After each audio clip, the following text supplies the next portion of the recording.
A 72-hour jaunt to the City of Light. For two American women at the dawn of the 20th century, an unimaginable adventure. The noon train on the Southern Railway from Victoria Station to Dover, from there to Calais on a steam ferry called the South on the way from England to France, and one called Le Nord on the way back. A crossing that took a night each way.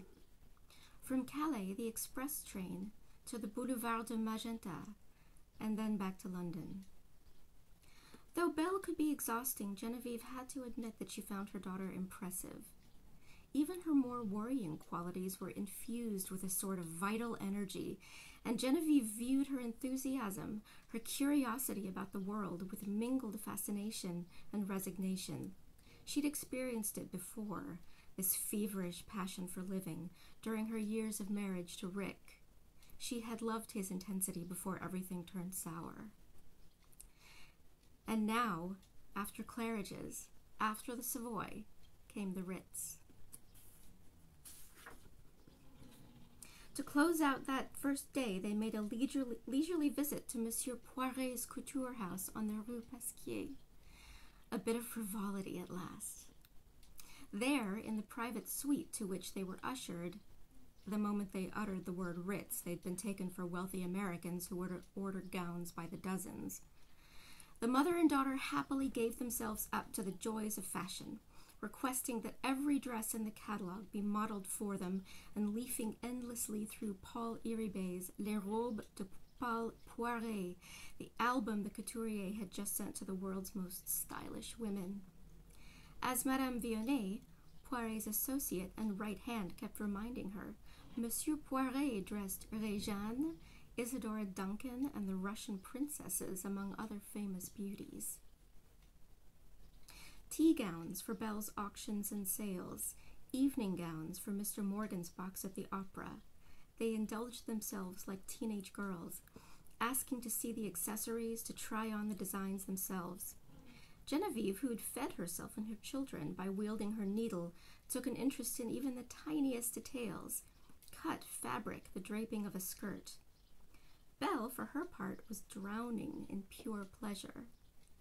Poiret's creations were perfectly suited to her figure, so slender that it had no need of corsetry, and indeed the elimination of corsets was Paul Poiret's most daring innovation, one that had brought down a storm of criticism and protestations from many a conservative mother.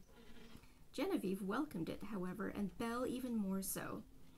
High-waisted dresses cut slim and straight in the continental fashion, silk chiffon fabrics with Japanese-inspired prints, kimono-style coats edged with fur.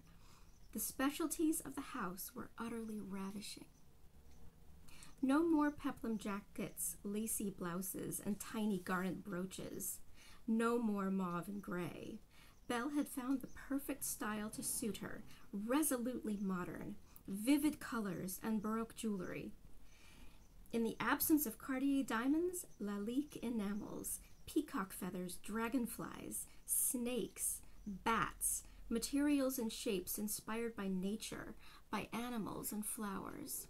And she would stop powdering her olive complexion pale and forcing her thick hair into submission, masking the exotic quality that marked her beauty. No, she would play it up, show it off. No one would believe that a woman considered black under the law would take the risk of wearing clothes in New York's high society that evoked Africa or Asia. Only a white woman would allow herself these Eastern adornments. And Poiret had found the ideal celebrity to introduce his designs to the new world. Neither of them had a moment to lose. Belle was checking out of the Ritz tomorrow, and so the business between them was quickly concluded. Going against the conventions of made-to-measure couture, Poiret agreed to sell her his prototypes without any additional fitting sessions, something that would never have been done by Worth or any other major designer. Ready-to-wear clothing, ahead of its time. Just because I'm a librarian doesn't mean I have to dress like one.